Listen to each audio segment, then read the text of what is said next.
I'm Jen Taylor Skinner, and welcome to a new season of the Electorette. It's been a minute since I did my last recording. November 5th, 2024 feels like a century ago. And the disappointment and the sadness, not only for myself, but my friends and my family, and a lot of the guests actually that I've had on the Electorette over the years, they've become friends. And so many of us are in the same place. We're trying to find a way to recenter ourselves for this new fight.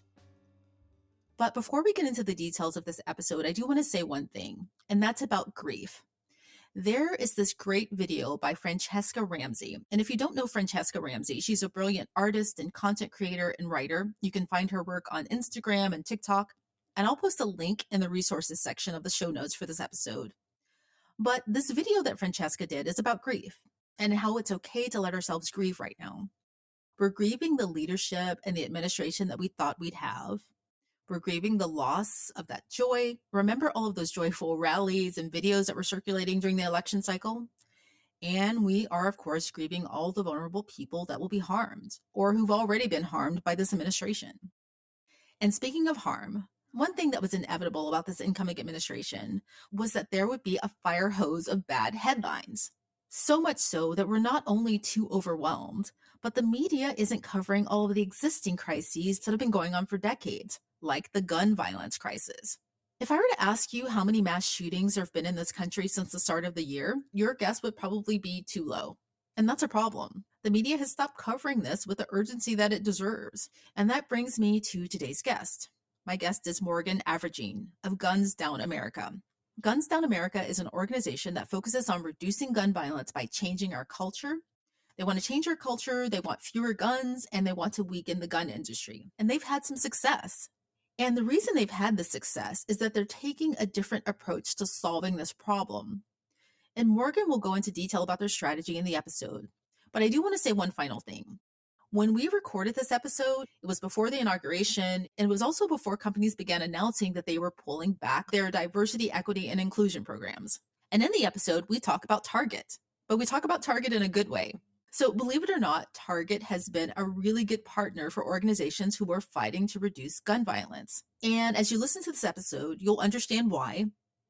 And I guess my takeaway from that is that this is a really complicated landscape that we're entering. And corporations have a huge responsibility in shaping our culture in a lot of different ways in relation to gun violence, in relation to diversity, equity, and inclusion. And so that tells me that we should not let up the pressure on these companies to do the right thing. And if we can't get legislators to do the right thing, we can go around them. And in so many important ways, that's what Guns Down America has done. Oh, and I do have one final ask for this season of the Electorette. Please support these organizations. So when I do an interview with someone on the Electorette, I believe in the work that they do. So my ask for you is, of course, support the Electorette by subscribing and sharing these episodes with your friends, but also please visit these organizations. Please visit Guns Down America. Please sign up for their newsletter, volunteer if there's an opportunity. Don't sit this one out. So without further ado, please enjoy my conversation with Morgan Avrigean of Guns Down America. Morgan Avrigean, thank you for joining me. Thank you so much for having me, Jen. And Happy New Year. Oh, Happy New Year. Yeah, it's great here. I'm in Pittsburgh, and we've got hit by the recent snow, so kind of fun, wintry vibes. I've had trouble saying Happy New Year this year for obvious reasons. There's been this fire hose of news from the incoming administration. That's bad in and of itself, but that also means that we're not paying attention to other ongoing crises like the gun violence crisis that hasn't stopped. Yeah. And there have been about, I think, a dozen mass shootings so far this year, including the one that happened on New Year's Day in Queens where 10 people were wounded. Yeah. And 10 or 15 years ago, one mass shooting at the beginning of the year would have been round-the-clock news, right? So I don't know.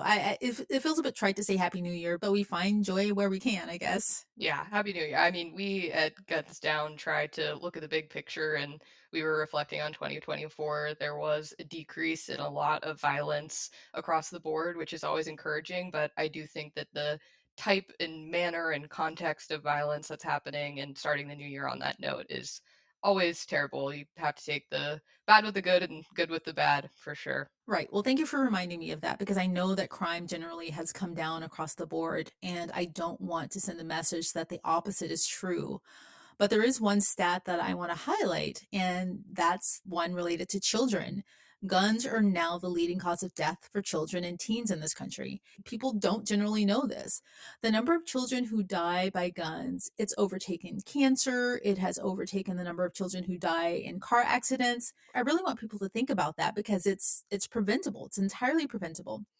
And one thing became clear to me after talking to many gun violence experts over the years on the electorate is that we do have solutions. We know what to do. We have solutions based on examples from other countries, like New Zealand, for instance. They had a mass shooting in a Christchurch mosque, I think in 2019, where 51 people were killed. And they passed sweeping gun legislation, right? And no more mass shootings. And we know, based on those examples, what we can do in America to curb gun violence. But somehow, certain politicians keep offering thoughts and prayers instead of legislation. Why do we keep failing at this? Maybe I just answered my own question, but why and how do we keep failing at this? Yeah, absolutely. I think that's a great question and something that we ask ourselves a lot. I think the flip side of that too is that there are a lot of countries with significant gun ownership that don't have the types of gun violence issues that we have too. So our theory is that the guns are the problem and ownership definitely the present gun violence does not happen if there is not a gun there. So obviously guns are a core part of the equation. But at the same time, we also have a mindset issue in America where we think that we have the right to have this ability to be violent that kind of gets in the way of us having civil discourse and increasingly so. And I think that the place that we've really failed is addressing that mindset component. So policy often focuses on gets stalled on the Second Amendment, and we have challenges with guns increasingly becoming political. And really, gun violence does not discriminate, and that is something that we have kind of failed to address. People really focus on the mass violence component of it that does affect a really small portion of people, but everyday gun violence is a huge problem, and that's something that can be curbed with individual action. So I think looking at the policy level where it's been really politicized, where we haven't been able to get things through just because of the changing of the guard constantly, and not looking at the kind of macro scale of what we can do as a people and as a nation and kind of unique and innovative solutions. That's really become the challenging piece. We're sticking at that legislative political component and not looking at ways to curb everyday violence that impacts real people. Right. You're right. You read my mind. Gun violence does not discriminate. It doesn't discriminate based on your political party. It doesn't care about your political affiliation. It doesn't care who you voted for. And that's one thing that I do like about your approach at Guns Down America is that you circumvent all of those roadblocks that are caused by political divisions and legislative inertia, if you will, from those divisions. So here's what I find interesting about that. If you are, and I'm trying to be kind here, but if you are a voter or a constituent who happens to vote for a certain political party, a party that is not inclined to do anything about gun violence, the same party that offers thoughts and prayers, for example, the work that you do at Guns Down America to curb gun violence will benefit you regardless of how you vote. Yeah. So that said, tell me about your approach at Guns Down America and how it's different. Yeah, absolutely. And yeah, I want to get to that piece about how our approach does benefit everybody. I mean, that's true of the policy proposals to prevent gun violence, but we kind of have this a good proxy, I guess, is smoking, for instance. So getting rid of smoking is good for everybody because there is an impact on every person. I grew up in a smoking household and was impacted by secondhand smoke. I'm impacted because I lost my dad early because it's a health issue, and he was a smoker. And there was a permissive culture as he was growing up as a child of the 50s, in the late 1900s, and that is an example of a thing that is not outlawed, but now has been curbed a lot by a culture change also policy change and an industry accountability change that now has resulted in significantly less cancer from tobacco usage, better outcomes for children because there's reduced smoking, et cetera, et cetera. And that's kind of an approach that we look to at Guns Down as a example and a blueprint for our theory of change, which is that we can, as a country and as a nation, embrace better and different frameworks to gun violence prevention by empowering people at an individual level. So, trying to really take gun violence outside of a political context, but also using policy to complement some of the work we do. And that work specifically is acknowledging that guns are an industry. And in fact, back to the point of the guns don't discriminate, every person, whether it's through suicide or domestic violence or through random gun violence or through mass shootings, has the potential of being harmed through guns, especially in a public space. So we really take that public space kind of idea, and our mission is to take back public life from gun violence. And public life is something that's the responsibility of all of us. And we can especially look at public life through the framework of corporate accountability because we often share space in stores and restaurants and bars, etc., libraries, these places that have long felt like safe places for us to gather and talk and enjoy each other, but that have increasingly become overrun by guns. And if the government isn't going to do anything to keep guns out of those places where we gather and shop and eat, we can by challenging the culture of it, much like we did with cigarettes, where long ago you could smoke in every place in every restaurant, and now you can't. And that's something that when you think of restaurants and cigarettes, what do they have to do with each other? Well, at one point, those restaurants were allowing people to get away with impacting others by that personal choice. And now we are challenging people to say, no, I want to be able to go out and enjoy myself without guns. And as a result, remove guns from places that they can be used to, in fact, harm people. And then hopefully through that kind of public messaging and challenging the current permissive gun culture, we can change minds and ask people to, even if they own a gun, consider how they're using it and socializing them and change that behavior. Right, right. I'm so sorry to hear about your father. Thank you so much. And I am, again, just very encouraged by the work that you do because, again, you've read my mind. When you were talking about your strategy, I did think about smoking and smoking culture in this country and how it's shifted over the past several decades. People used to be able to smoke on airplanes, Mm-hmm. believe it Yeah. or not. You could smoke in hospitals. You could smoke, like I said, in airplanes, in hospitals, in restaurants. Everywhere you went, there was smoke. Yeah.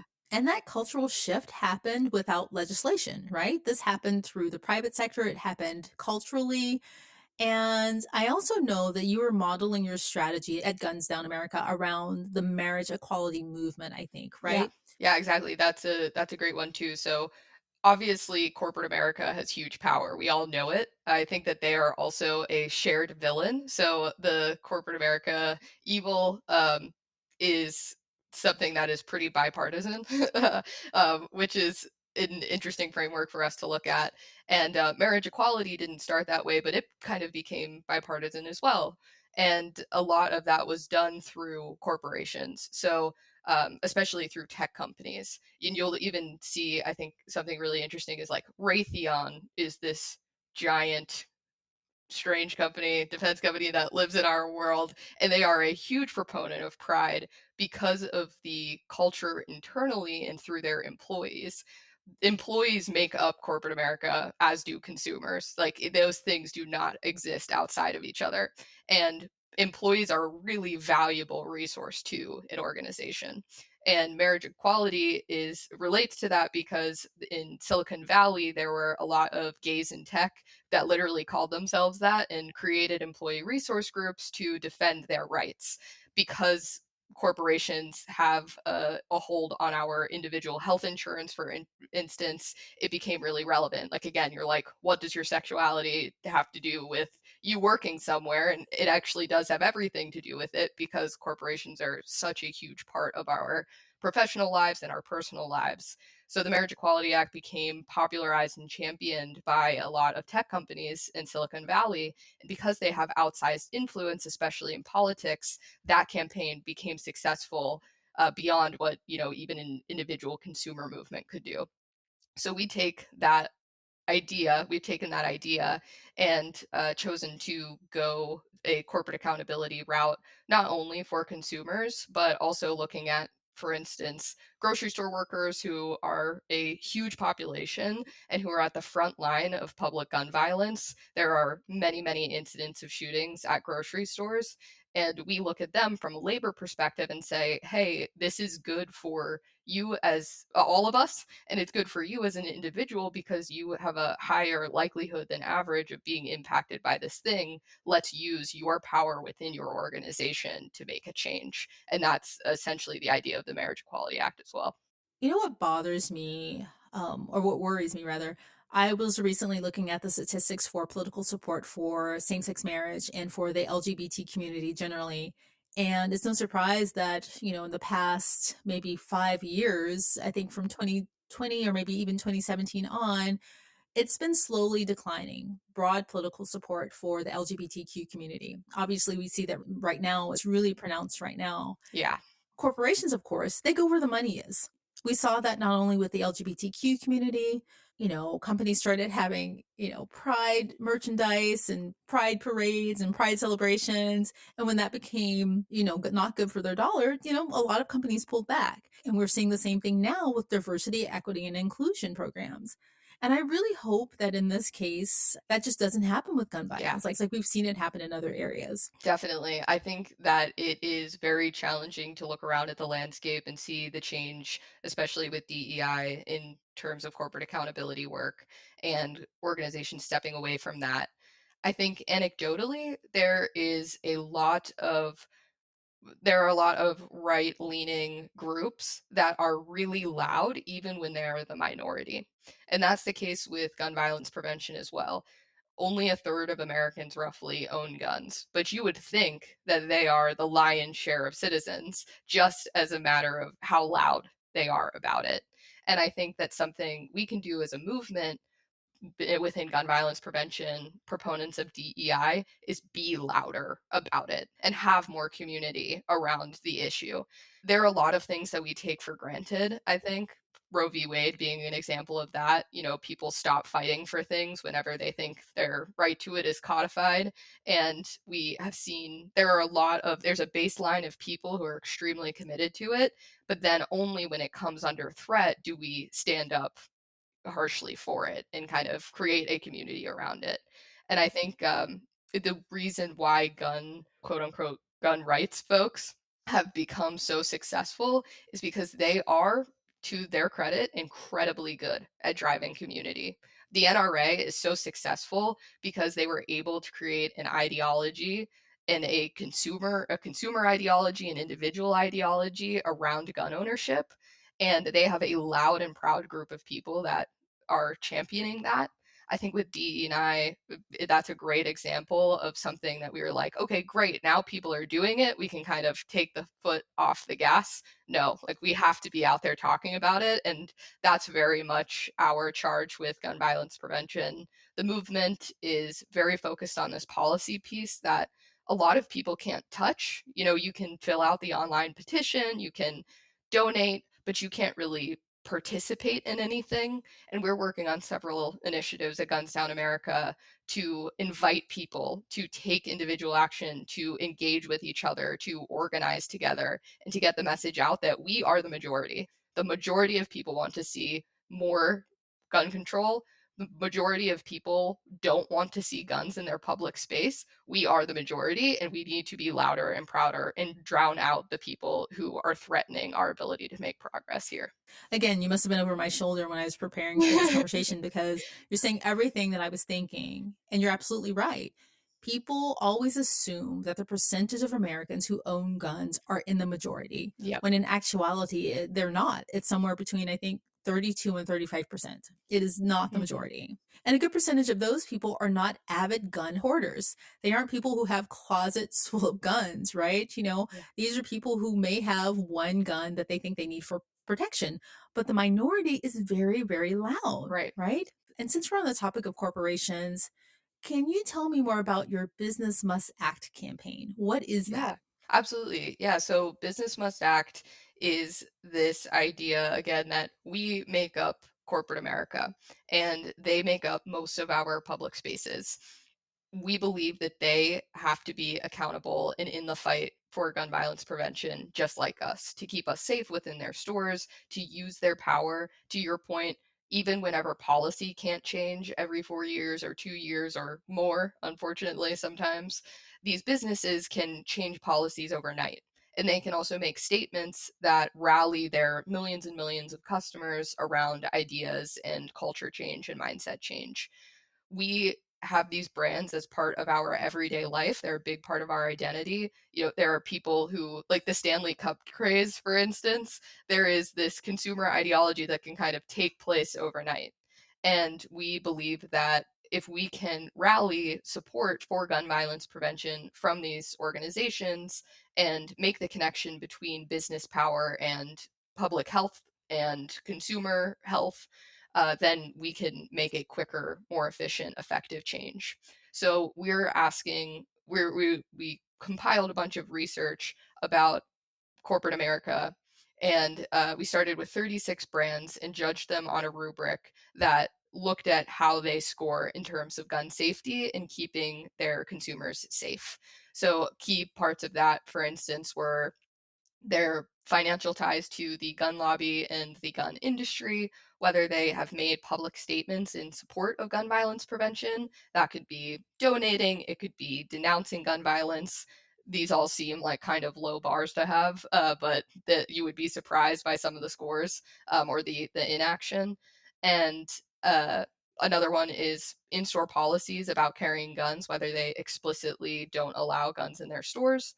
And then we have a component that we were looking at around the election that was donations to the gun lobby and donations to organizations and politicians that supported the January 6th riot, which is today, unfortunately, the fourth anniversary of that.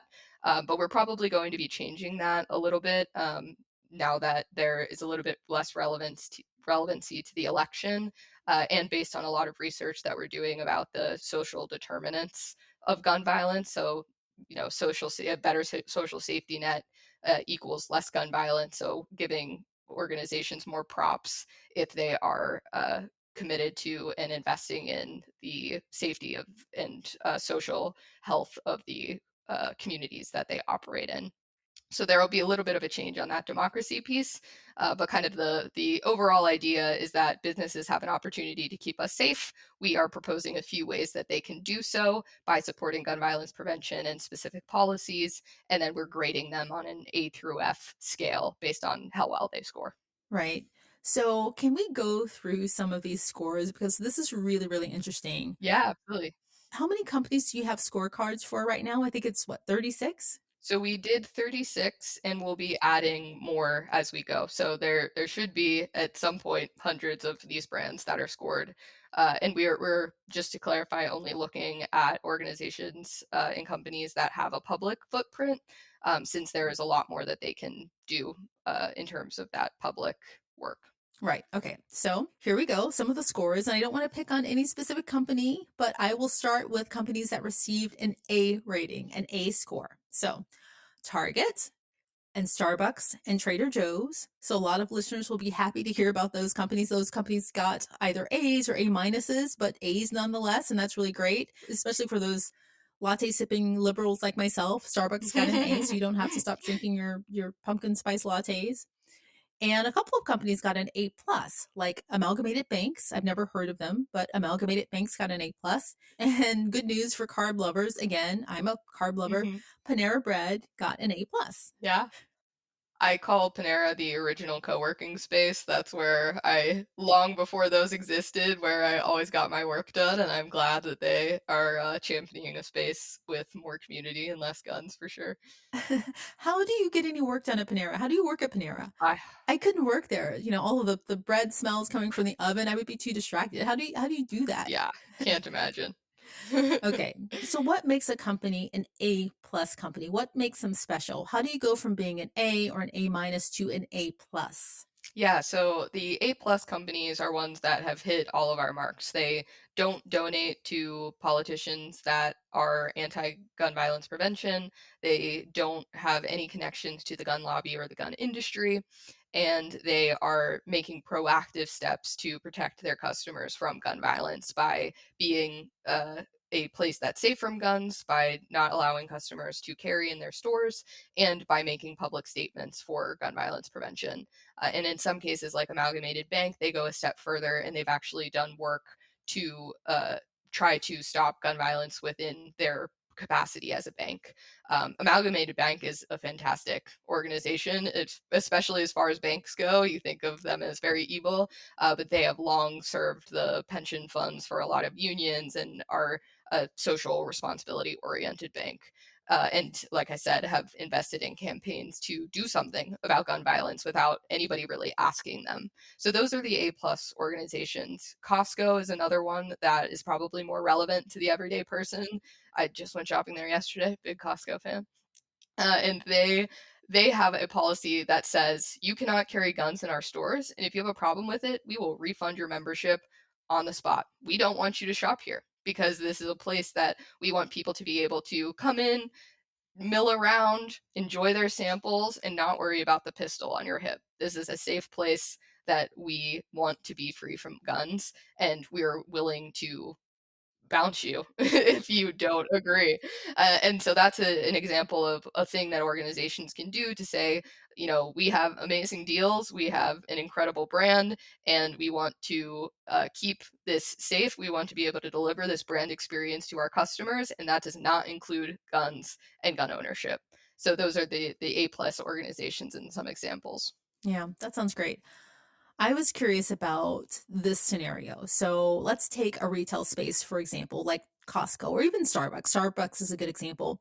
If you have a barista or a cashier, it's fairly simple for them to say, I guess, let's say 20 years ago or 30 years ago, to ask a customer, like, hey, sir, can you take your cigarette outside? We don't allow smoking here. Mhm. Right.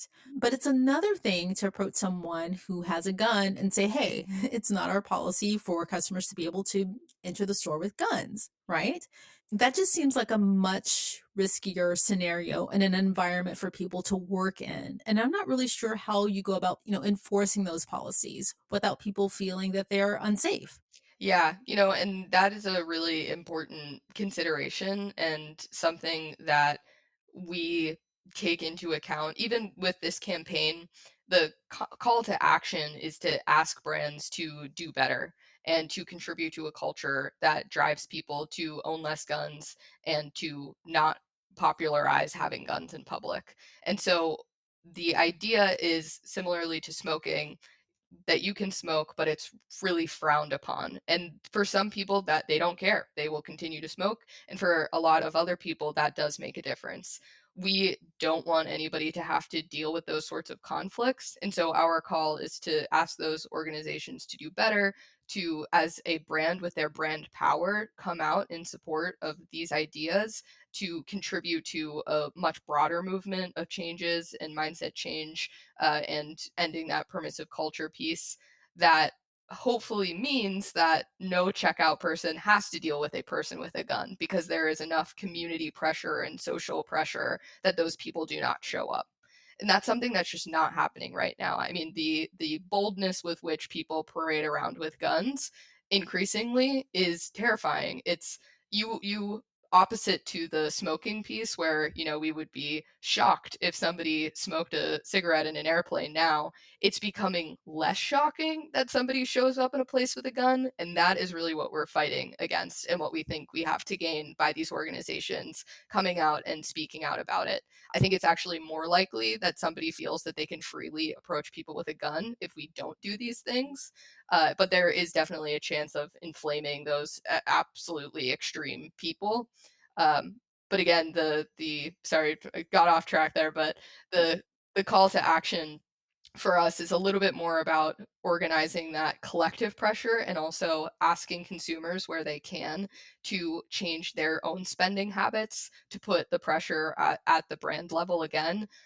rather than, encouraging any of those frontline workers to have to do something that would put them in harm's way. Right. So essentially, we need to bring back shame. Yeah, right. Like, sir, you don't need a pistol to get a pumpkin spice latte, Yeah, right? yeah. Bring the stigma back for guns is definitely what we're saying. I mean, when I travel, my husband is from New Zealand, so we often go to New Zealand and we talk about, American gun culture there. Whenever I'm talking to family or friends there, or people that I meet there, they think we've lost the plot, Right. and I can't explain to them why Americans think they need guns in libraries, right? Or to get a latte or to get a donut. Yeah. But anyway, speaking of baked goods, I have some bad news for those donut lovers. Dunkin' Donuts, sorry, donut lovers, Dunkin' Donuts got an F. They failed. How does a donut company get an F for gun safety? Yeah, that was heavily influenced by the their donation history.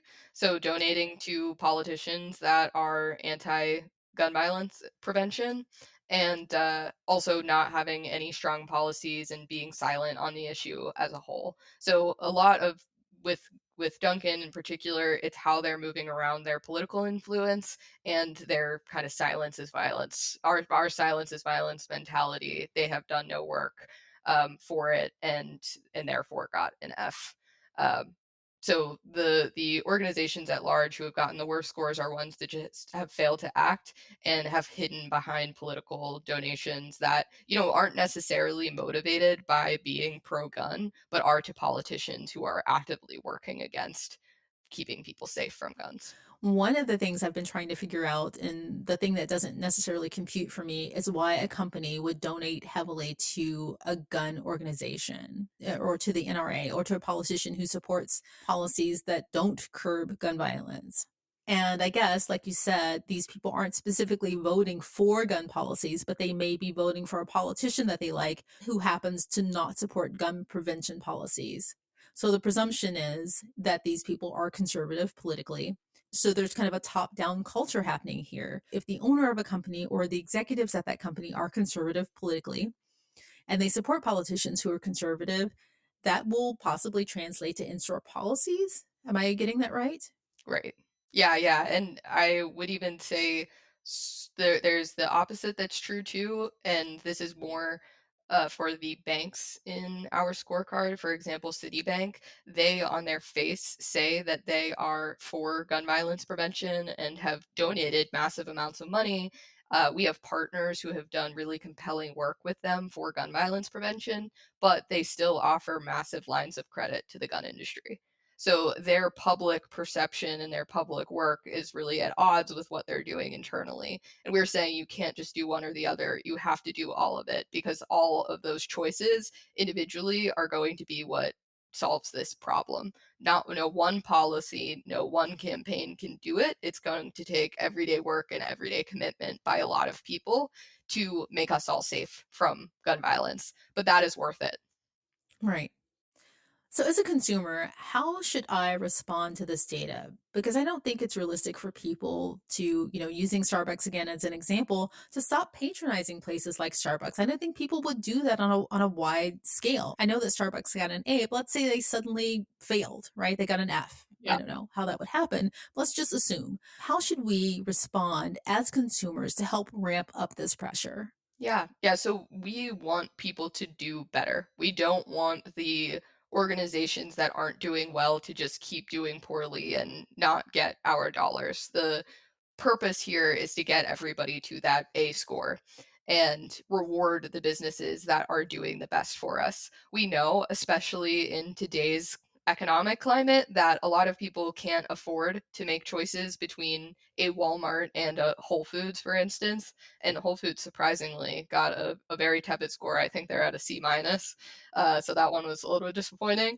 But if you are in the position to change your spending habits, definitely patronizing the businesses that are working in your interest, there is a clear and easy choice there from our point of view.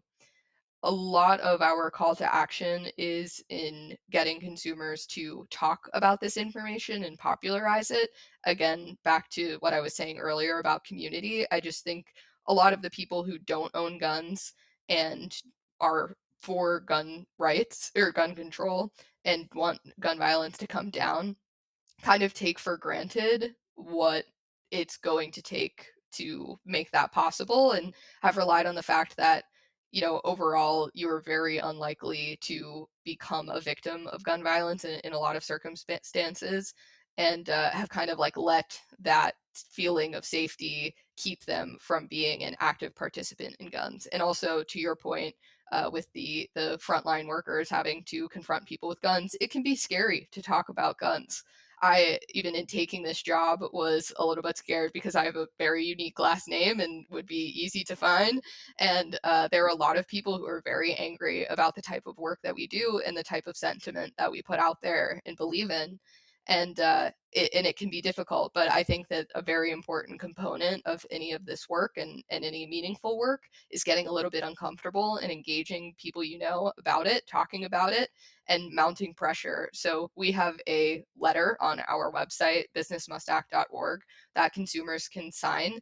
And it just very simply asks their favorite brands to do better for them. And until then, they're going to reconsider their spending habits and make sure that other people know their record on gun violence prevention. This has worked for us in the past. We did a campaign that targeted Walmart. It's called Walmart Must Act. And as a result of that campaign, which was a lot of letter signing and community organizing, and even consumers going into Walmarts directly and taking letters, that physical letters, to ask them to change their policy, resulted in them ending all handgun sales and handgun ammunition sales. And we know that that work matters because access to guns matters. Of course, they're a little bit different because they were a gun seller. Walmart is actually the largest firearm retailer in the globe. So anything that they do is really massive. But the work that we're asking a lot of these brands to do is kind of the bare minimum, and we know that that pressure works from our previous success. Wow, the largest in the world. I didn't realize that. Mm-hmm. I am curious about the idea of changing the culture, just to go back to that piece of the conversation as it relates to guns. In the 2024 election cycle, which is still fresh on all of our minds for obvious reasons, there were a few moments on the campaign trail with Kamala Harris and Tim Walz. And I'm curious as to what you make of those moments. And the specific moments were, there were two of them actually. Tim Walz is a hunter. It's a popular sport where he is, and I think there were a few campaign ads or even campaign posters where he was hunting. That's a big part of his personality, is a big part of his culture, and that's understandable. But they were messaging something or signaling something in that campaign messaging. There was also a second moment during a town hall where Harris admitted to being a gun owner, right, for protection. And me personally, I have no experience with guns. I didn't grow up in a family that had guns. I have never seen a gun in real life. I don't think so. I don't think I have, and I've only seen them on television. This is not a part of my personal life or my culture or my family, right? What do you make of this direction for some Democrats in that they're trying to normalize gun ownership, right? Safe gun ownership, like saying, hey, we don't need to be fanatics about this. You can have a gun, you can be a hunter, and you can have it for protection, and that's fine. And we're okay with that. Yeah, we were quite disheartened by the Glock comments from Kamala Harris, and are working on some actual an essay right now about it, and spoke about it whenever it was happening. Uh, it's interesting because we know that when leftists take that point, they're both compromising their values to the people that believe in them, and they're not making headwinds with gun owners, especially right-wing gun owners. We are very deep in gun culture, the pro gun culture, as well as, thoughtful scholars of gun violence prevention. And there was a great article that talked about how gun owners view people like Tim Walz as this term FUD, which is basically a negative point of view about a gun owner who people don't really think is like a gun owner, that it doesn't fit into that ideology of gun ownership, which has really become kind of a cult in itself.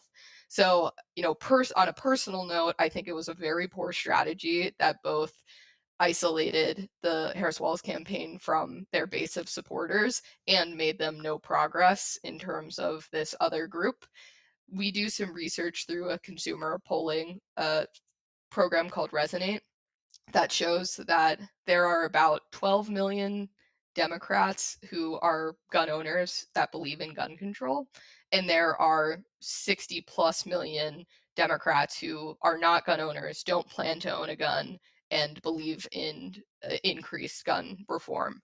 So alienating those people while focusing on this relatively small group, and again having really no chance of making headwinds with these people who are in an ideology that's not going to be touched just by being a gun owner, was very much it was a head scratcher, and I think did a lot to harm not only the campaign but also the conversation around guns and gun ownership, because there is a lot that's scary out there about guns and political violence and violence against individuals that might make you, as somebody who's never touched or owned a gun before, want to buy one. And we know that access and increased ownership is just a precursor to additional violence. So, kind of giving people, again, that permissive culture piece, giving people permission to be a Glock owner and making that fun by turning it into a TikTok audio is really undoing a lot of progress of the exact organizations that supported her. We are not a C4, so we don't support political candidates or really involve ourselves in lobbying as an organization. But obviously, we cared a lot about those comments in terms of that cultural collateral. Right. Right. And again, I didn't know what to make of it at the time. I wasn't really sure how it would go over with voters. That said, I did understand what they were trying to do and the message they were trying to send and the audience that they wanted to reach. But I think to your point, and I think it's a really important point, that they were never going to make headwinds with hardcore right-wing voters. I don't think that would happen. Maybe it had no impact either way. Yeah. And also, I understand that they had very little time to reach large swaths of voters. Yeah. It feels like a lot of what people in more progressive movements have kind of faltered on recently, which is compromising in places that we shouldn't compromise. And I think that that was a great example of that, trying to make yourself prettier to a constituency, especially because the Biden-Harris administration has been one of the most productive in terms of gun violence prevention in decades. And to see she's the head of the White House Office of Gun Violence Prevention, which is an incredible group, and to kind of undo that by being an owner and also spreading a falsehood that guns make you safer with the way that she oriented the comments. With Oprah, like saying, if you are the vice president of the United States and have the security detail you do and still feel like you need to own a weapon for personal safety, I don't know what we're doing as a country. That gives just such a horrible message, especially when all the facts that she should know very well show that guns make you less safe when they're in your home, when they're in your community. Being a gun owner makes you a threat to yourself and others, and that has been proven through research time and time again. So it was kind of ironic to hear it, and it was also just sad because it undoes a lot of the myth busting that groups that support her tried to do. And of course, it didn't move me, obviously. I vote the way I vote, and that Yes. didn't bother me.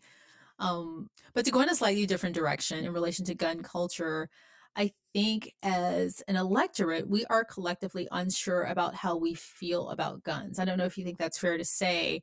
And I'm thinking specifically about the murder of the health insurance executive, Brian Thompson, who was killed with a ghost gun. Yeah. And so here's what I want to talk about.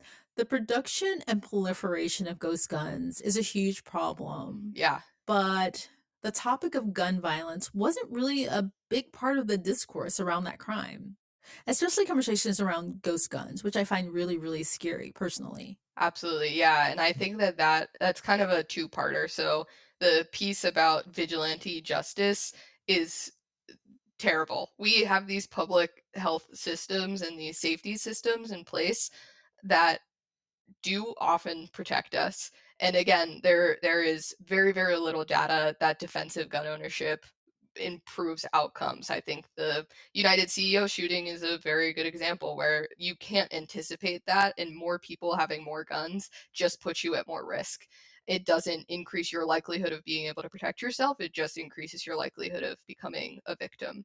the other component of that is just that it has become normalized, this self-protection idea.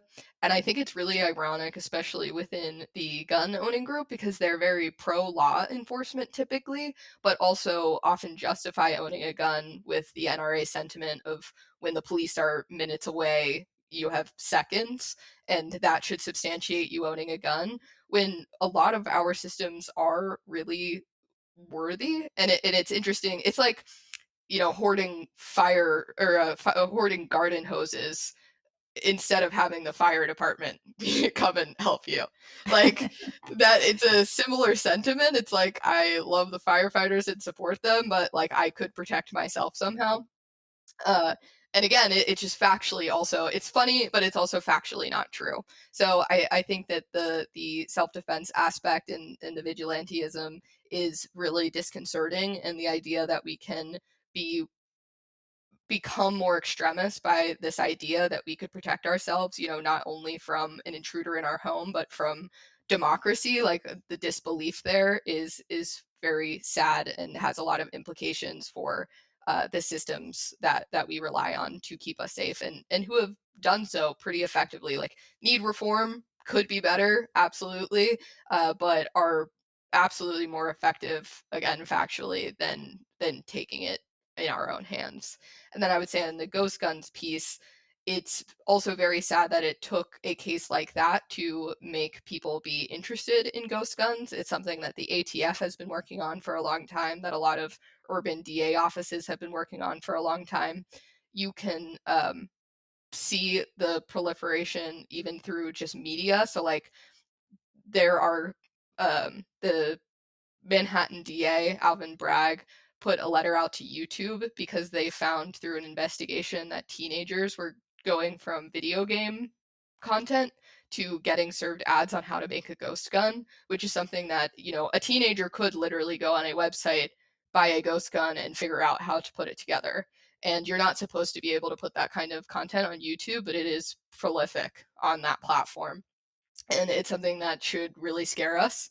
And I'm sad that it took a situation like this to bring eyes to that, but this is just another example about the idea that industry is really at the core of the gun violence epidemic issue. They talk about access in a lot of gun violence cases, and they never talk about where that access comes from, and it's from the idea of industry. There is no other thing that is like guns that is both protected by a ton of law and by the Constitution, and is a consumer industry that has special uh, ability to operate without oversight. And there are a lot of examples of how the gun industry and manufacturers operate without any oversight, and can is exactly what is creating situations like ghost guns and the proliferation of them.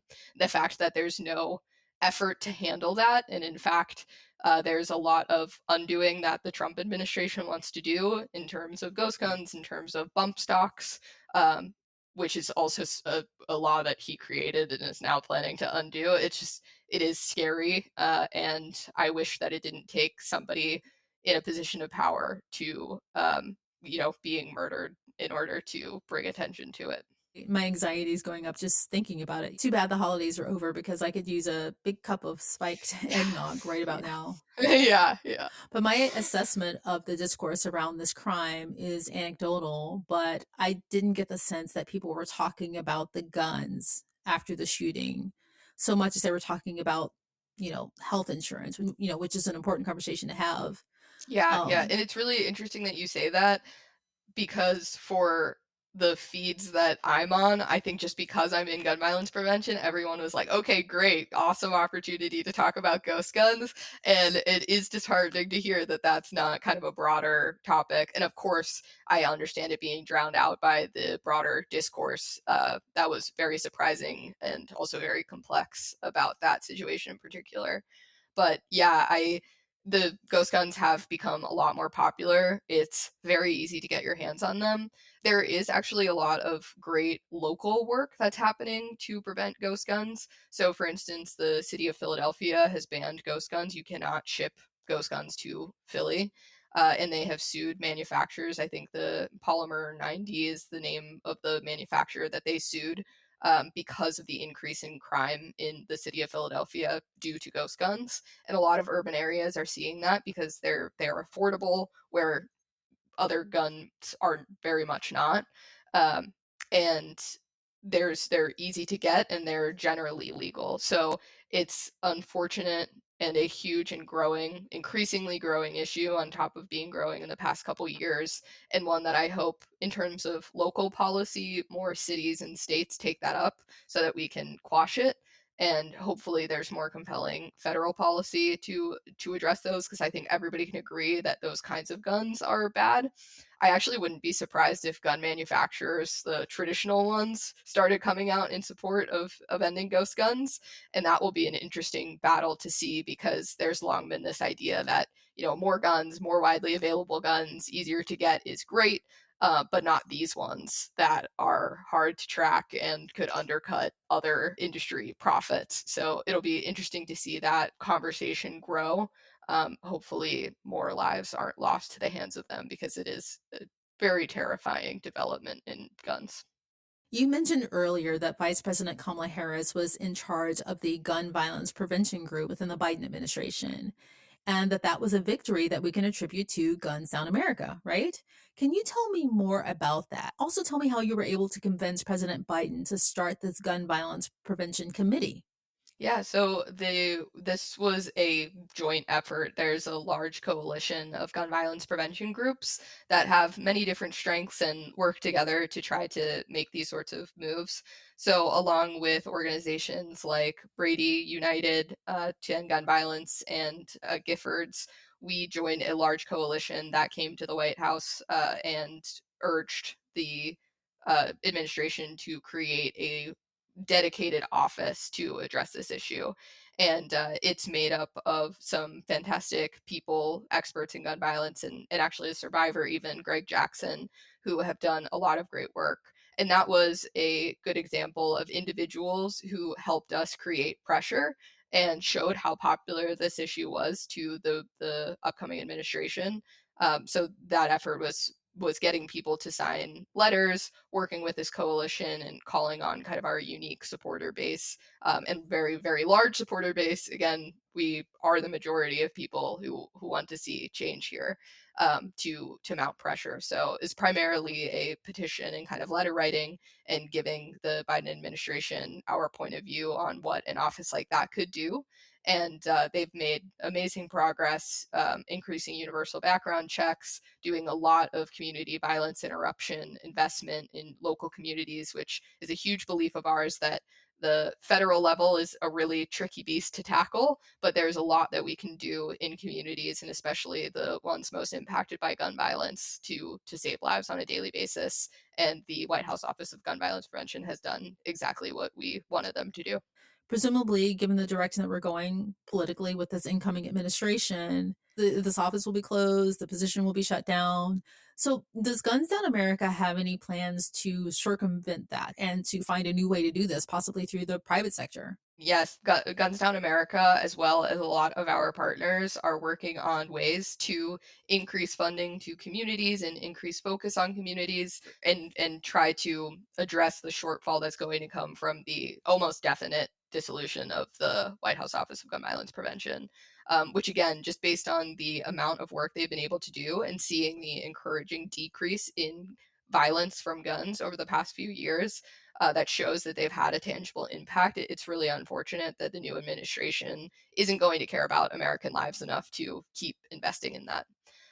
But again, we have already tried to start planning and strategizing, long before even the outcome of the election, to make up for any potential shortfalls. Some work that Guns Down America is investing in is an excise tax. So you might have heard of Colorado Proposition KK. It was a ballot initiative in Colorado that got approved. That is in tax on gun manufacturers, so not on consumers, but at the manufacturer level and at the retail level, that will go into the victim services funds that are desperately underfunded across the nation. So it's an example, similarly to how gambling profits will often get taxed to go into, water preservation or other things that benefit the communities. This is a similar idea where we are taking a tax on the gun industry and then giving it back to veterans for mental health, to domestic violence survivors, to victims of crimes to help represent them in court.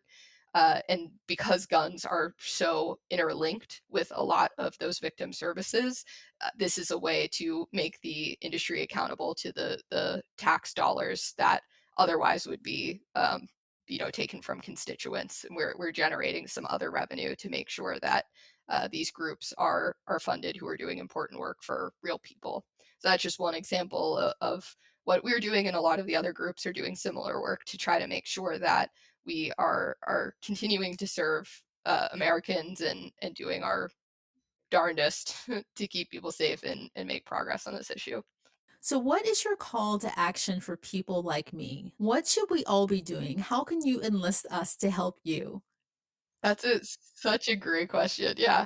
I think be engaged and care and know that on an individual level you have power. So the thing that we don't want people to do is feel hopeless. We made a commitment last year to take as positive an approach as possible. And again, that idea of us being the majority, the idea that corporate America is nothing without our dollars and without our voice in existence, that we can vote through our everyday spending, through our everyday impact, and that we are the most important component of our communities, our individual investment and engagement with our communities. So, speaking loudly and proudly about your commitment to wanting gun violence to end is important. We have a lot of initiatives that people can get involved with. And just being actively engaged in solutions and trying to focus on those solutions by seeing what your local gun violence prevention groups are doing, by following organizations like Guns Down America, and really believing in that ability to make change on an individual level, beyond your vote every 4 years. That's going to be crucial for the next 4 and beyond. Yes, I will definitely post the scorecard to the show notes. I think it's really important for people to see that. But Morgan, thank you so much for joining me. Thank you for all of the work that you do. I do have a bit of hope after this conversation, and that's a really hard thing to accomplish right now. But thank you so much. I truly appreciate you. I really appreciate the time that you've given to Guns Down America. I hope that folks will check out Business Must Act and follow us, sign the letter to show that the brands that you shop should do more for you, and stay updated on work that we're doing to update that campaign and make it even better and more robust. And generally following Guns Down to see the work that we're doing and how you can get involved. And we always love feedback and input from people.